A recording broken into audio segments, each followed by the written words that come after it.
Hello again, 102. In this part 3 of chapter 19, I will go over some of the consequences of the War of 1898 for American foreign policy.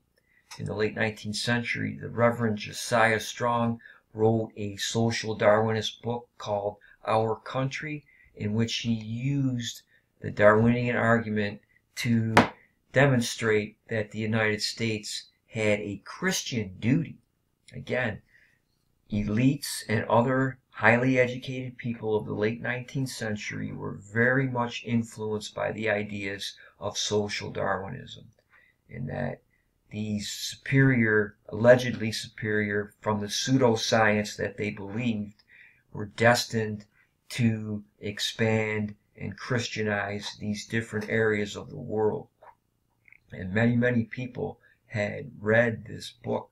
And according to Strong, that this United States represented, the purest Christianity and the highest civilization, and that we were going to expand all over the globe. The United States had liberated most of Spain's remaining colonies, yet it soon substituted its own imperialism for Spain's. What to do about the Philippines? The acquisition of America's first imperial colonies created a host of long-lasting moral and practical problems, many of which we're still faced with today. The problems of trying to impose U.S. rule by force, and for defending these areas that are so far away from the United States. It's unresolved as to what to do with the Philippines in the immediate aftermath of the War of 1898. Many people, business leaders especially, wanted to keep these islands as a stepping stone to China and its huge populations. And the missionaries viewed this as an opportunity to Christianize. Even though many Filipinos were already Roman Catholic, they were hoping to convert them to Protestant Christianity, and to also convert other little brown brothers, a very bigoted statement, throughout Asia and the Pacific Islands. And this was cut off a little bit at the top. It says the bill of fare, and McKinley is going to serve up Uncle Sam all of these different little islands. We saw the map in the previous video on all of those different U.S. possessions out in the Pacific. And in his diary, President McKinley justified what we are going to do in the aftermath of this War of 1898. We can't give the Philippines back. That would be dishonorable. We can't turn them over to France or Germany. It's bad business.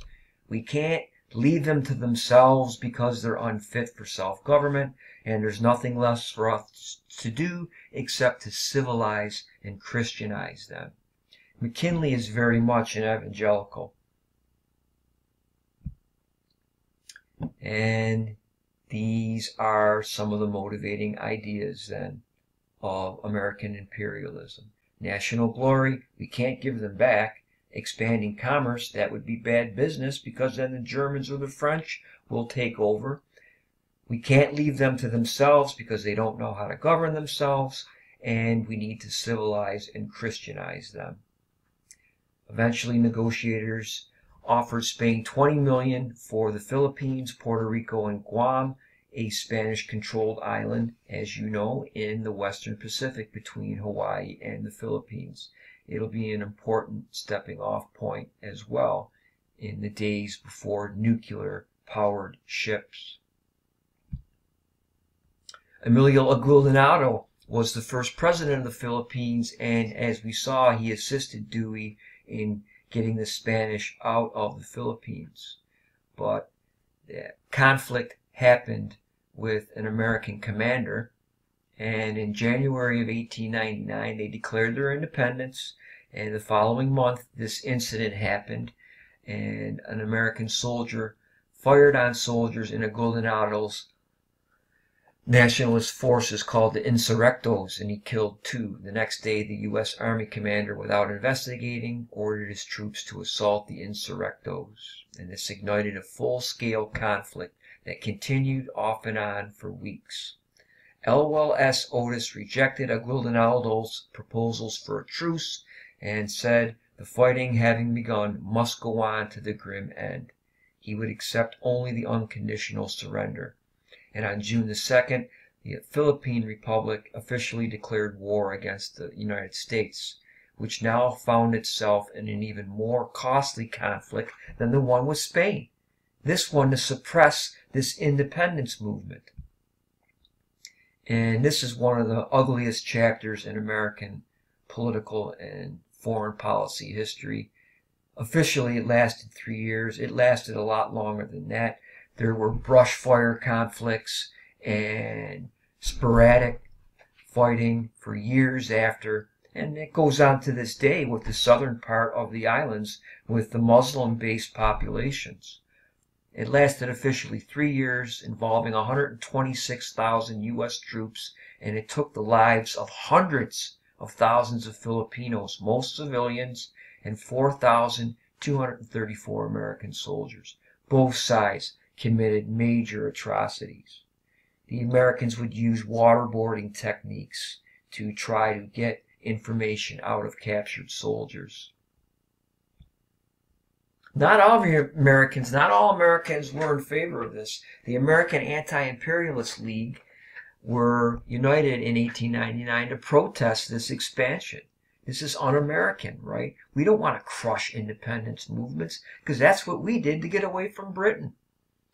Many prominent politicians, industrialists like Andrew Carnegie, labor leaders like Samuel Gompers, social reformers like Jane Addams of Hull House were a member of this league. Mark Twain, the famous writer, and they were pressuring government to stop these activities in the Pacific. The drive for imperialism, said Harvard philosopher William James, had caused the United States to, quote, puke up its ancient soul. And could there be any more damnable indictment of the whole bloated ideal termed modern civilization? An interesting quote. Thus did the U.S. destroy a revolutionary movement modeled on America's own struggle for independence from Britain. Organized Filipino resistance had collapsed by the end of 1899.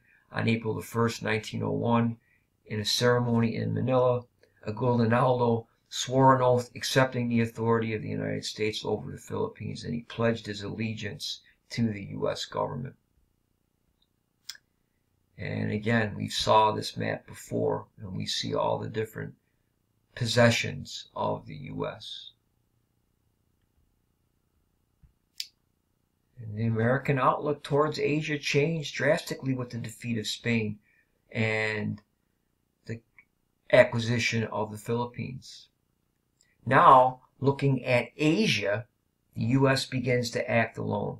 And in the open door policy outlined in Secretary of State John Hayes' open door note, dispatched in 1899 to his European counterparts, he announced this policy without even asking any Chinese any input, that all of these nations should not try and take control of ports or territory, that all these different spheres of influence that the European powers had in China by this time should be open to one and all. Nobody accepted it, but nobody rejected it, so Hayes simply announced that all the major powers had accepted this policy. And then the Boxer Rebellion of 1900 takes place. The righteous and harmonious fists. Your textbook uses a different term to describe the Boxers, but that's the one I remember from my education. And this is a nice photo of U.S. troops marching in the Forbidden Palace area in Peking, or Beijing as it's called now. Many of the foreign powers dispatched troops to put down the rebellion. And eventually it was put down. And Hay then refined the open door policy somewhat, that it would now be to preserve Chinese territorial and administrative integrity. And 6 weeks later, this rebellion was put down by all the different foreign military powers.